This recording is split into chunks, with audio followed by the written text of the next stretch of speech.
चलिए, आज के क्लास में हम लोग इंटीग्रेशन के विधियों के बारे में पढ़ेंगे। मेथड ऑफ इंटीग्रेशन पढ़ेंगे। समाकलन के कितनी विधियां होंगी?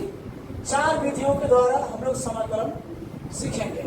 बहुत सारा क्वेश्चन होता है जो फिक्स है कि इस विधि से बनेगा तो उसी विधि से बनेगा, वो डिपेंड करता है क्वेश्चन पे, और प्रत्येक विधि सीखना बहुत जरूरी है।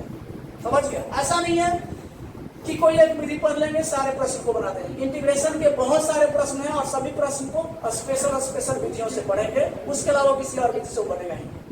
हर एक प्रश्न में खासियत होगा कि स्पेशल किसी की विधि से बनेगा। ठीक है, तो समाकलन के 4 विधियां होंगे। इसमें सबसे पहला होगा प्रतिस्थापन विधि, अंग्रेजी में इसको बोलेंगे सब्स्टिट्यूशन मेथड। दूसरा हो जाएगा आपका रूपांतरण विधि, इसको बोलेंगे ट्रांसफॉर्मेशन मेथड। थर्ड होगा खंडशः विधि, इसको बोलेंगे बाई पार्ट। और आपका फोर्थ हो जाएगा आंशिक भिन्न विधि, इसको बोलेंगे पार्शियल फ्रैक्शन। इन 4 विधियों को हम लोग सीख लेंगे तो इंटीग्रेशन का मैक्सिमम क्वेश्चन, अधिक से अधिक क्वेश्चन आपसे बनने पाएगा। समझ गए? तो पहला हम आज स्टार्ट करने वाले हैं प्रतिस्थापन विधि, और आप सब लोग प्रतिस्थापन विधि हेडिंग बना लेंगे और उसको हम लोग स्टार्ट करते हैं। सुनिए, प्रतिस्थापन विधि में हम लोग बहुत सारा टाइप सीखेंगे। ठीक है, जिसमें सबसे पहला टाइप 1 हम लोग सीखेंगे, और ध्यान से सुनिएगा, पहले कुछ बात हम लिखे उसको थोड़ा सा समझ लेते हैं। इसमें कहा गया है कि किसी भी त्रिकोणमितीय अनुपात के साथ कोण के रूप में कोई बड़ा फलन आता है तो उस फलन को क्या करते हैं? हटाते हैं। ये आपका टाइप 1 है। टाइप 1 में आपको बताया जा रहा है कि किसी भी त्रिकोणमितीय अनुपात के साथ अगर कोई बड़ा फंक्शन आता है, उस बड़े फंक्शन को क्या कर लेना है? हटा देना है। जरा सा ध्यान दीजिएगा, इस बात को हम एग्जाम्पल के माध्यम से समझाएंगे। जैसे मान लीजिए कि आपके पास कोई दे दिया यहाँ पर, आपके पास कोई दे दिया साइन, ठीक है, और उसके बाद आपके पास दे दिया कोई tan इनवर्स x अब बटा 1 प्लस x स्क्वायर। अब एक बात बताइए, इस क्वेश्चन में साइन के साथ में, हम साइन की बात कर रहे हैं, साइन के साथ में एंगल में क्या आया? tan इनवर्स x, जो कि एक बड़ा फंक्शन है। और कभी भी त्रिकोणमितीय अनुपात के एंगल में कोई बड़ा फंक्शन tan इनवर्स x या log x ही यहाँ हो सकता है, यहाँ पर, या आपके पास x स्क्वायर हो सकता है, या आपके पास √x हो सकता है। ये सभी बड़ा फंक्शन है, और जब भी आएगा बड़ा फंक्शन तो हम लोग क्या करते हैं? बड़े फंक्शन को हटाते हैं, प्रतिस्थापित करते हैं। लेकिन अगर साइन के साथ केवल x आए, 2x आए, 3x आए, 4x आए, कोई दिक्कत नहीं, उसको हटाने की आवश्यकता नहीं है, छोटा फलन। कभी भी साइन के साथ या कॉस के साथ या tan के साथ एंगल के रूप में कोई बड़ा function, sine inverse, tan inverse, log x, e के पावर x, √x, यहाँ पर इस तरीके से जैसे मिला था आपके पास साइन के पावर x, आप देख सकते हैं एंगल में आपके पास क्या मिल जाएगा। इस फंक्शन की बात करेंगे तो त्रिकोणमितीय अनुपात साइन के एंगल में क्या कॉस भी हो सकता है। ठीक है, साइन के एंगल में e के पावर x आया, एंगल में अगर कोई बड़ा फंक्शन आता है तो हम लोग उसको क्या करते हैं? हटाते हैं। मान लीजिए कि आपके पास अगला रहता, आपके पास रहता tan, उसके बाद रहता log x। अब बताइए, त्रिकोणमितीय अनुपात का जो एंगल है यहाँ पर वो log x है, और इसके साथ जो एंगल है वो बड़ा फंक्शन है। एंगल बड़ा फंक्शन होगा तो हम लोग क्या करते हैं? उसको हटाते हैं। क्लियर है? तो एक क्वेश्चन को हम लोग पहले समझ लेते हैं, उसके बाद बाकी क्वेश्चन के सारा समझते हैं। इसको बताइएगा, त्रिकोणमितीय अनुपात जो है साइन, उसके एंगल में कौन है? e के पावर x, और e के पावर x एक बड़ा फंक्शन है, और इस वजह से एंगल में बड़ा फंक्शन आने से उसको क्या किया जाता है? हटाया जाता है। तो यहाँ पर हम क्या करेंगे? e के पावर x को क्या कर लेंगे? e के पावर x को हटा लेंगे, और हटाएंगे तो इसके स्थान पे कुछ न कुछ रखना होता है। समझ गए? कोई दिक्कत? आप थोड़ा सा ध्यान दीजिएगा और यहाँ से देखिए, इसके बाद क्या करना? इसके बाद करना यह है कि इसको डीसी कर देना, इसको डिफरेंशिएट कर देना। ठीक है, अब इसको डिफरेंशिएट हम क्यों करते हैं ये हम आपको आगे बताएंगे। ठीक है, इसको डिफरेंशिएट कर देंगे तो लिखेंगे differentiating with respect to x, समझ गया। e के पावर x का डीसी करेंगे तो क्या आ जाएगा, e के पावर x और z का dz वाई। एक काम करेंगे, तिरछे गुना करेंगे तो e के पावर x dx बराबर क्या आ जाएगा, dz आ जाएगा। ठीक है, अब बताइए dx का मान क्या आ जाएगा, dz बाई, इसके बाद e के पावर। अब थोड़ा समझेंगे बढ़िया से, देखिए i बराबर आपके पास पहले से क्या था, पहले से था e के पावर x साइन e के पावर x dx। देखिए इसमें जिसको जानते हैं उसको लिख देंगे, जिसको नहीं जानते उसको छोड़ो। और हम तो क्या रहना कि e के पावर x तो ही बड़ा देख रहे हैं, इसको आप छोड़ दीजिए। भले आप z लिख सकते हैं, लिख सकते हैं, कोई दिक्कत नहीं है, ठीक है, लेकिन हम छोड़ देंगे तो इससे ज्यादा फायदा हो जाएगा। हाँ, e के पावर x हम जानबूझ के यहाँ छोड़ रहे हैं, ठीक है, क्योंकि इससे फायदा डबल हो जाएगा आपके पास। उसके बाद साइन, इसके स्थान पर नाम जेड लिखते हैं, e के पावर x के स्थान पर क्या लिखते हैं, जेड। समझ गए। अब आप बताइए कि क्या dx का मान आप जानते हैं, dx का मान जानते हैं, यस सर, यस, ये dx का मान हम जानते हैं। कितना जानते हैं dx का मान बताइए, dx का मान है dz बाई e के पावर x। अगर हम यहाँ dc नहीं किए रहते तो क्या dx का मान हम जान पाते, अगर हम यहाँ dc नहीं किए रहते x के सापेक्ष तो dx का मान नहीं मिलता, और नहीं मिलता तो यहाँ पर हम dx के मान नहीं बैठा पाते और फंक्शन को प्योर जेड में ला नहीं पाते। ठीक है, तो इसीलिए इसको यहाँ पर dc किए ताकि dx का मान जान जाए, और dx का मान हम यहाँ पे क्या करके रखते हैं। अब देखिए e के पावर x, e के पावर x क्या हो जाएगा x। अगर हम यहाँ z रखे होते तो शायद इतना आसानी से दिखाई नहीं देता, आपको कटता हुआ जो दिख रहा है आसानी से नहीं दिखता, इसीलिए जानबूझ के e के पावर x हो गया। अब थोड़ा आगे बढ़ जाएंगे तो क्या बच जाएगा, साइन जेड। बात समझ गया। अब थोड़ा सा बताइए सोच के बढ़िया से कि बताइए साइन किसका डीसी करने से आता है, साइन जो है डीसी किसका करने से आता है, तो माइनस कॉस का डीसी कीजिएगा, माइनस कॉस का डीसी कीजिएगा तो साइन आएगा। इधर आपके पास जेड प्लस, कभी भी आंसर को आप जेड में नहीं छोड़ेंगे, आंसर को आप एक्स में लाएंगे। फंक्शन क्वेश्चन जो है आपका एक्स में था, इसीलिए आंसर को एक्स में लाने के लिए क्या कीजिएगा, आंसर को एक्स में लाने के लिए क्या कीजिएगा, आप जेड के स्थान पे क्या रखिएगा, बोलिए जेड के स्थान पर रखेंगे e के पावर x आप प्लस। इस प्रकार से आप क्वेश्चन बना सकते हैं। अगले प्रश्न को हम देखते हैं, उम्मीद करते हैं ये क्वेश्चन आपको समझ में आया होगा। पहले इसको नोट कर लेंगे और उसके बाद नेक्स्ट क्वेश्चन को देखते हैं। चलिए समझते हैं, सेम टाइप का क्वेश्चन है और देखते हैं इसका सॉल्यूशन किस प्रकार से निकलता है। ध्यान दीजिएगा, सुनिएगा, एक सुनिए। कॉस एक त्रिकोणमितीय अनुपात है जिसका एंगल है एक्स स्क्वायर, और एक्स स्क्वायर एक बड़ा फंक्शन है, ध्यान रखेंगे एंगल में एक्स स्क्वायर आ जाता है, रूट एक्स आता है, tan इनवर्स एक्स आएगा, लॉग एक्स आएगा, ये सभी बड़े फंक्शन माने जाएंगे। तो जब भी बड़ा फंक्शन एंगल में आता है तो उसको आप क्या कीजिएगा, हटाइएगा। तो यहाँ से आप किसको हटा लीजिएगा, एक्स स्क्वायर को हटाइएगा, तो इसके बदले में कुछ न कुछ आपको रखना पड़ेगा, जैसे कि हम जेड। ठीक है, अब इसके बाद इसका डिफरेंशिएशन करेंगे, क्योंकि जब तक डिफरेंशिएशन नहीं करेंगे तब तक हमको dx का मान नहीं मिलेगा। dx के मान निकालने के लिए आपको इसको dc करना पड़ेगा। एक्स स्क्वायर का dc कीजिएगा तो आपके पास आएगा 2x, और z का dc कीजिएगा तो dz बाई dx आ जाएगा। अब तिरछे गुना कर लेंगे तो आपके पास 2x dx बराबर आएगा dz। dx का मान क्या आ जाएगा बताइए, dz बाई। तो इस तरीके से dx का मान निकालना अति आवश्यक है, dx के मान के बिना आप नहीं बना सकते। ठीक है, अब बताइए प्रश्न आपके पास पहले से क्या था, प्रश्न था आपके पास integration x cos x square dx। इसमें जिसको जानते हैं उसको आप लिख लेंगे, जिसको नहीं जानते उसको छोड़ देंगे। जैसे x को हम नहीं जानते छोड़ देंगे cos, लेकिन हम x स्क्वायर को क्या जानते हैं, x स्क्वायर को कहेंगे z, x स्क्वायर को हम z जानते हैं। dx का मान हम निकाल चुके हैं यहाँ पर, देखिए dx का मान, इसीलिए इसको dc किया गया था ताकि dx आ जाए। dx का स्थान पे क्या लिखा जाएगा बोलिए, dz बाई 2x। ध्यान से देखेंगे, dx के स्थान पे आप लिख सकते हैं dz बाई 2x। क्या आएगा, x से x क्या हो गया, कट गया। तो अब आपके पास क्या मिलेगा, 1/2 कॉन्स्टेंट बाहर चला जाएगा, उसके बाद बचेगा इंटीग्रेशन cos से। सुनिएगा, ध्यान दीजिएगा, बताइए cos किसका dc, तो cos dc किसका है, कॉस डीसी है साइन का, और पहले से कांस्टेंट के रूप में गुणा में आपके पास 1/2 था प्लस सी, इधर आपके पास क्या है आंसर को आप एक्स में लाएंगे, जेड में नहीं छोड़ेंगे, गलत हो जाएगा। 1/2 साइन जेड के स्थान पे क्या लिखेंगे, तो जेड के स्थान पे क्या लिखेंगे एक्स स्क्वायर, आप प्लस।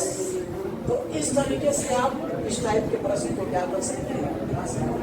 उम्मीद करते हैं कि आपको समझ में आया होगा और इसको नोट कर लेंगे, उसके बाद नेक्स्ट क्वेश्चन को छोड़ते। चलिए समझते हैं। सेम टाइप का क्वेश्चन है और काफी इंपॉर्टेंट क्वेश्चन। देखिएगा यहाँ पर सेक जो है वह एक त्रिकोणमितीय अनुपात है और इसके एंगल में आया है log x। log x एक बड़ा फलन है और इसीलिए log x को क्या किया जाएगा, इसको हटाया जाएगा। किसी भी त्रिकोणमितीय अनुपात के एंगल में बड़ा फंक्शन आएगा उसको हम क्या करेंगे, हटा देंगे। तो सुनिएगा बढ़िया से सब ध्यान से, यहाँ से इसको हटा देंगे, log x को हटा देंगे तो इसके बदले में कुछ न कुछ आपको रखना पड़ेगा। इसके बदले में क्या रखा जाएगा बोलिए, इसके बदले में आप z रख सकते हैं, t रख सकते हैं, कुछ न कुछ रखेंगे। अब इसका डीसी करेंगे, इसका डीसी इसलिए करना है ताकि dx का मान आ सके, इसीलिए इसका डीसी किया जाएगा। तो differentiating with respect to x,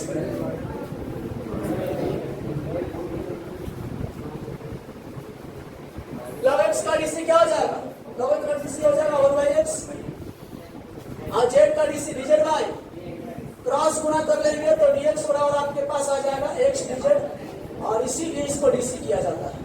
अब सुनिएगा क्वेश्चन में आपके पास क्या है, i बराबर integration sec square x, sorry sec square log x और नीचे आपके पास x dx। इसमें जिसको जानते हैं उसको लिखेंगे और जिसको नहीं जानते उसको छोड़ देंगे। सेक स्क्वायर रहने दीजिए और log x के स्थान पे आप क्या लिख सकते हैं, log x के स्थान पे लिखा जा सकता है z, उसके बाद बटा। यहाँ x नहीं जानते इसके बारे में, x को x छोड़ देंगे। हाँ dx को जानते हैं क्योंकि यहाँ पर हम निकाल चुके हैं और dx के स्थान पे हम लिख सकते हैं x, ध्यान देंगे तो x चला जाएगा, आपके पास बचेगा सेक स्क्वायर z dz। थोड़ा ध्यान से सुनेंगे, सेक स्क्वायर किसका डीसी है, सेक स्क्वायर डीसी है tan z का, यहाँ z है ना प्लस। अब थोड़ा समझेगा बढ़िया से, आंसर को z में नहीं छोड़ना है, क्या रखेंगे। इसके लिए आप आंसर को x में लाने के लिए क्या करेंगे, z के स्थान पे क्या रखेंगे, z के स्थान पे आप रखिएगा log x प्लस। सुनिएगा और इस प्रकार से आपका ये सही आंसर आ चुका है। उम्मीद करते हैं बहुत अच्छे से समझाओगे और अगर नहीं समझाओगे तो वीडियो को दोबारा देखेंगे। सेम टाइप का क्वेश्चन लेते हैं, ध्यान दीजिए। चलिए सेम टाइप का एक और क्वेश्चन है, उसी टाइप का है, ध्यान से सुनेंगे सब लोग। कॉस एक त्रिकोणमितीय अनुपात है जिसके एंगल में आया हुआ है रूट एक्स। रूट एक्स एक बड़ा फंक्शन है और बड़ा फंक्शन त्रिकोणमितीय अनुपात के एंगल में आता है, उसको हटाते, समझ गया। कॉस त्रिकोणमितीय अनुपात है, एंगल में बड़ा फंक्शन, तो इसीलिए रूट एक्स को आप हटाएंगे और रूट एक्स को हटाएंगे तो उसके स्थान पे आपको कुछ न कुछ देना पड़ेगा और इसके स्थान पे मांगते हैं क्या है z। अब इसका डीसी करना पड़ेगा क्योंकि डीसी नहीं करेंगे तो dx मिलेगा नहीं। dx का मान ज्ञात करने के लिए डीसी करना अति आवश्यक है। देखिए रूट एक्स का डीसी अगर आप x के रिस्पेक्ट में करेंगे तो लिखेंगे डी रूट एक्स बटा dx, तो आपके पास हो जाएगा dz बाई dx। ध्यान दीजिएगा तो इसका आ जाएगा आपके पास 1/2 रूट एक्स और आपके पास रहेगा dz बाई dx। क्रॉस गुना कर लेंगे तो क्रॉस गुना करने पर आपको मिलेगा dx बराबर 2 रूट x। उसके बाद थोड़ा सा आगे बढ़ जाएंगे तो लिखेंगे, हाँ dz यहाँ पर छूट चुका है, ध्यान देंगे, इसका इससे गुना होगा, इसका इससे गुना होगा। चलिए ध्यान दीजिएगा, क्वेश्चन में आपके पास क्या दिया हुआ था, cos रूट एक्स बटा रूट एक्स। इसमें जिसको जानते हैं उसको लिख देंगे और जिसको नहीं जानते उसको छोड़ देंगे। कॉस रहने देंगे, रूट एक्स के स्थान पे क्या लिखा जा सकता है, रूट एक्स के स्थान पे z लिख सकते हैं और उसके बाद नीचे वाले रूट एक्स को छोड़ देंगे। यही ध्यान रखना है, लिख तो सकते हैं इसके बदले में भी और बनेगा भी, लेकिन उतनी आसानी से नहीं बनेगा जितना आसान आपको बनना चाहिए, इसलिए इसको छोड़ दीजिएगा, ठीक है, बिल्कुल छोड़ देंगे। हाँ dx के स्थान पे क्या लिख सकते हैं, तो dx के स्थान पे आप लिख सकते हैं 2 root x dz, 2 root x DZ. ध्यान देंगे कि आपका कैंसिल हो गया। अगर आप इसके स्थान पर जेड लिखते हैं तो शायद इतना जल्दी आपको घटता हुआ नहीं दिखता। ठीक है, अब आप क्वेश्चन को बाहर कर देंगे, आपके पास बचेगा कॉस जेड और आपके पास डीजेड। और थोड़ा सा आगे बढ़ जाएंगे तो सोच के बताइए कॉस किसका डीसी, कॉस डीसी है साइन का, समझ गए? तो साइन के आप प्लस साइन। और लास्ट में आपको क्या करना है, आंसर को एक्स में लाने के लिए क्या कीजिएगा बताइए। आंसर को जेड में नहीं छोड़ना, आंसर को एक्स में लाने के लिए जेड के स्थान पे आप क्या लिख सकते हैं, रूट एक्स लिख सकते हैं। समझ गए? अब प्लस तो इस टाइप का क्वेश्चन उम्मीद करते हैं आपसे बन जाएगा। क्लियर है? क्लियर है? इसी सेम टाइप का एक क्वेश्चन हम देते हैं आप लोग, जिनसे बनेगा वो लोग अपना बनाएंगे। सेम टाइप का क्वेश्चन है, integration sign tan inverse x बटा साइन टैन इनवर्स एक्स बटा 1 प्लस एक्स स्क्वायर। ये काफी इंपॉर्टेंट क्वेश्चन है, स्टार क्वेश्चन भी कह सकते हैं। इस टाइप का क्वेश्चन पूछता भी है, तो देखते हैं कि कितने स्टूडेंट इस प्रश्न को बना पाते हैं।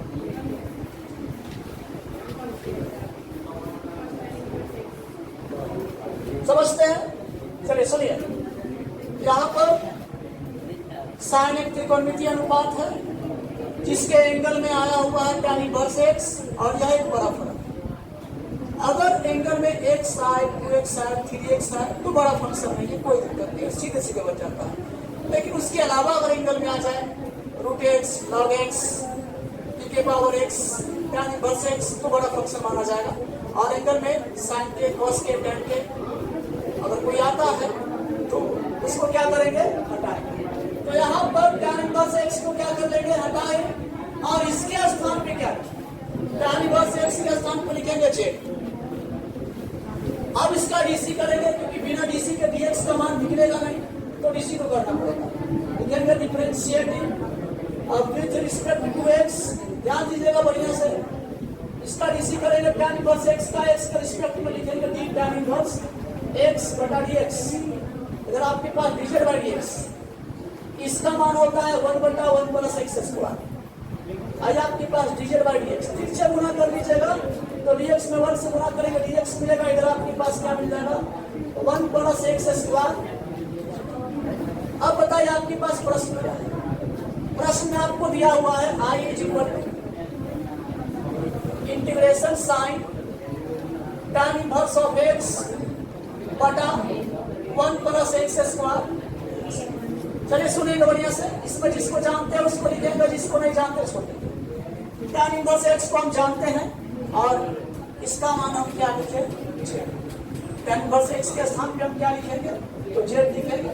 नीचे वाले को हम नहीं जानते हैं, छोड़ देंगे बिल्कुल। हाँ, dx को जानते हैं, इसको डिफरेंशिएशन भी इसीलिए किया गया था ताकि हम dx का मान बता सकें। dx का मान कितना है, 1 प्लस एक्स स्क्वायर dz। थोड़ा ध्यान से आगे बढ़ेंगे तो ये आपका चला जाएगा। आपके पास बचेगा इंटीग्रेशन साइन जेड।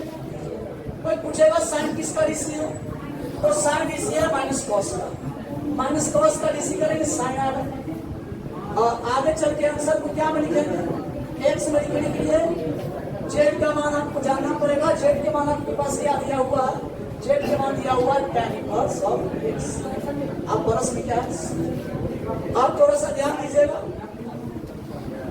अब हम लोग इसी प्रतिस्थापन विधि में टाइप 2 सीखेंगे। हमको उम्मीद है कि इतना क्वेश्चन कराने के बाद इस टाइप के बाकी क्वेश्चन जो हम नहीं बताए हैं आपके पास इतना एक्सपीरियंस आ गया होगा कि बना दीजिएगा। इसी में सेकंड टाइप की ओर हम लोग चलते हैं। प्रतिस्थापन विधि में सेकंड टाइप को समझते हैं। ध्यान से सुनेंगे सब लोग। आपको क्वेश्चन मिलेगा किस टाइप का, e के पावर में कोई बड़ा फंक्शन आया हुआ है या a के पावर में कोई बड़ा फंक्शन आया हुआ है। समझ गए, यहाँ पर ये संख्या, और तब आपको किसको हटाना है, fx को। जैसे आप इस क्वेश्चन को देखिए, इस प्रश्न में देखिएगा तो a के पावर में क्या आया हुआ है, tan इनवर्स x आया हुआ है। समझ गए, तो यहाँ से आप इसको हटा लेंगे, tan इनवर्स x को हटा लेंगे। जैसे इस क्वेश्चन की बात करेंगे तो इस प्रश्न में देखेंगे e की पावर में क्या आया हुआ है, e की पावर में आया हुआ है एक्स स्क्वायर। तो यहाँ से एक्स स्क्वायर को क्या कर लेंगे, हटा लेंगे। e की पावर में बड़ा फंक्शन जब भी आता है तो उसको क्या करते हैं, प्रतिस्थापित करते हैं। यहाँ देखेंगे तो e के पावर में क्या आया हुआ है, एक्स स्क्वायर, जो एक बड़ा फंक्शन है, और इसीलिए उसको हम क्या करेंगे, हटा लेंगे। जैसे कि ये भी देख सकते हैं आप, सेम टाइप में आता है, e के पावर में बड़ा फंक्शन है साइन एक्स, एक बड़ा फंक्शन, e के पावर में एक्स है, 2x है, तो ठीक ठाक समझ गया। लेकिन अगर उसके बाद e के पावर में sine x, root x, log x, e के पावर में एक्स स्क्वायर आएगा, e के पावर में tan इनवर्स एक्स आएगा, जैसे यहाँ e के पावर में साइन एक्स आएगा, तो ये सब साइन एक्स, रूट एक्स, ये सब पावर में आएगा तो बड़ा फंक्शन माना जाएगा। ठीक है, tan इनवर्स एक्स अगर पावर में आएगा बड़ा फंक्शन माना जाएगा। तो यहाँ से भी किसको हटाएंगे, साइन एक्स हटाएंगे। एक प्रश्न को हम लोग देखते हैं इस टाइप के प्रश्न कैसे बनेंगे। याद रखिएगा, एक प्रश्न को हम लोग देखने जा रहे हैं। चलिए समझते हैं प्रश्न को। देखिए क्वेश्चन आपको दिया गया है इंटीग्रेशन e की पावर tan इनवर्स x बटा 1 प्लस एक्स स्क्वायर कैसे बनेगा, जिसको प्रतिस्थापित करने आएगा उससे बन जाएगा। और हम इस प्रतिस्थापन विधि में जो भी टाइप सिखा रहे हैं, टाइप में हम यही सिखा रहे हैं कि प्रतिस्थापित करना किसको है। पहले टाइप में भी सिखा है किसको प्रतिस्थापित करना है, किस कंडीशन में, और इसमें भी सिखा रहे हैं कौन से कंडीशन में किसको हटाना है। जैसे e के पावर में कोई बड़ा फंक्शन आता है, x, 2x, 3x छोटे फंक्शन है, इससे कोई दिक्कत नहीं है। लेकिन जब बड़ा फंक्शन आता है, ठीक है, जैसे tan इनवर्स x, e के पावर में sin इनवर्स x, तो उस बड़े फंक्शन को क्या कर लेंगे, हटा लेंगे। तो बताइए किसको हटाया जाए, बोलिए। यहाँ से आप हटा लीजिएगा tan इनवर्स x को, और हटाइएगा तो इसके बदले में कुछ न कुछ आएगा। इसके बदले में क्या आ गया, इसके बदले में आ गया 6। अब इसका डीसी करेंगे, क्योंकि डीसी नहीं करेंगे तो dx का मान नहीं जान पाएगा, इसीलिए डीसी करना पड़ेगा। अब इसका डीसी करेंगे तो क्या लिखेंगे, differentiating with respect to x। tan inverse का डीसी x के रिस्पेक्ट में कीजिएगा, आएगा 1 बटा 1 प्लस एक्स स्क्वायर। नहीं याद है? उसके बाद आपके पास z है, z का डीसी x के रिस्पेक्ट में करेंगे तो आएगा dz। क्रॉस गुणा कर लेंगे तो dx के मान आपके पास क्या आ जाएगा, 1 प्लस एक्स स्क्वायर। अब थोड़ा आगे बढ़ेंगे और चलते हैं प्रश्न से। आपसे किसका मान पूछा, देखते हैं। पूछा गया है आपसे इंटीग्रेशन i बराबर e के पावर tan इनवर्स x बटा 1 प्लस एक्स स्क्वायर। इसमें जिसको जानते हैं उसको लिखेंगे, जिसको नहीं जानते उसको छोड़ देंगे। जैसे e के पावर tan इनवर्स x को हम जानते हैं, इसके स्थान पे क्या लिख सकते हैं, tan इनवर्स x के स्थान पे क्या लिख सकते हैं, 6। तो चलिए अब बटा 1 प्लस एक्स स्क्वायर को नहीं जानते, छोड़ देंगे। dx का मान हम जानते हैं क्योंकि डीसी किए थे तो dx का मान आया था, और इसके स्थान पर लिख सकते हैं 1 प्लस एक्स स्क्वायर dz। और थोड़ा ध्यान से सुनेंगे कि आपका कैंसिल हो जाएगा, और आगे चल के आपको मिलेगा e के पावर z dz। e के पावर x किसका डीसी है, तो ये डीसी है e के पावर, सॉरी e के पावर z जो है, e के पावर z का डीसी है प्लस c। लेकिन आंसर को हम क्या छोड़ेंगे, x बनाएंगे। e के पावर z का मान क्या रख सकते हैं बताइए, तो z के मान क्या रखिएगा, tan इनवर्स, क्योंकि आंसर को हम लोग x में नहीं छोड़ेंगे, आंसर को हम लोग सॉरी z में नहीं छोड़ेंगे, x बनाएंगे। e के power tan inverse x plus answer. तो उम्मीद करता है इस टाइप का क्वेश्चन आपसे बनेगा, पहले इसको नोट कीजिए, उसके बाद आगे बढ़ते हैं। चलिए सेम टाइप का क्वेश्चन है, और इसमें आपको दिया हुआ है e के पावर में एक्स स्क्वायर, और एक्स स्क्वायर बड़ा फंक्शन है, और इसीलिए एक्स स्क्वायर को हटाना पड़ेगा। और एक्स स्क्वायर को जब हम हटाएंगे तो उसके बदले में हम कुछ वेरिएबल लेके चलेंगे, जैसे ले लो। अब इसके बाद इसका डीसी किया जाएगा, तो डीसी जब तक नहीं करेंगे तब तक dx नहीं हटेगा, dx को भी हटाना रहता है। Differentiating with respect to x, x square का डीसी किया जाएगा तो आएगा 2x, और z का डीसी किया जाएगा आएगा dz बाई dx। क्रॉस गुणा कर लेंगे तो 2x dx बराबर क्या आ जाएगा, dz आ जाएगा। समझ गया? अब यहाँ से dx का मान निकालना होगा, तो 2x इधर गुणा को तो कहाँ में चला जाएगा, पहले से कौन है। अब चलेंगे अकॉर्डिंग टू क्वेश्चन, क्वेश्चन में ध्यान से देखेंगे क्या दिया हुआ है, इंटीग्रेशन x इंटू e के पावर एक्स स्क्वायर dx।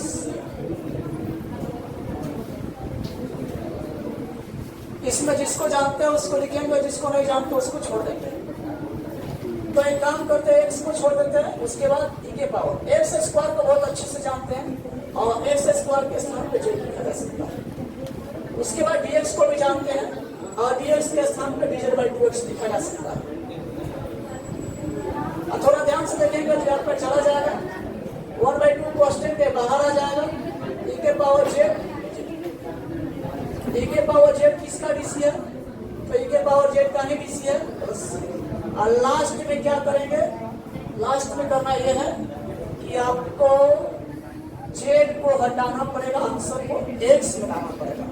1/2 ई के पावर जेड के स्थान पे हम क्या लिख सकते हैं? एक्स स्क्वायर लिख सकते हैं और उसके बाद प्लस, उसके बाद ये आपका आंसर हो गया। और उम्मीद करते हैं कि आपको बहुत अच्छे से समझ में आया होगा। एक क्वेश्चन आपको एसडब्ल्यू में दे रहे हैं और वो क्वेश्चन आपका एनसीईआरटी क्वेश्चन है, तो उम्मीद करते हैं वो क्वेश्चन भी आप लोग बना लेंगे और जवाब कमेंट बॉक्स में जरूर दीजिए। क्वेश्चन रहेगा आई बराबर एक्स बटा ई के पावर एक्स स्क्वायर। समझ गए? इस क्वेश्चन का जवाब को भेजना है। तो इंटीग्रेशन के बाकी क्लास अगले वीडियो में आपको मिलेगा। इस वीडियो में इतना ही। वीडियो को शेयर जरूर करेंगे।